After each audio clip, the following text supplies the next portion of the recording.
there! Type your name or select one, and let's get started. You're back. Hey, it's good to see you again. Since you're not a stranger, I'll let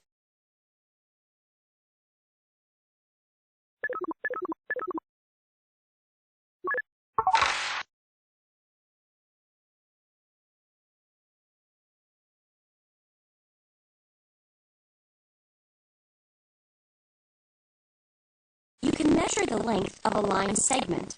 Does it make sense to measure a polygon? Well, here are two ways you can measure it. You can measure its perimeter, the distance around it, and you can measure its area, the size inside it.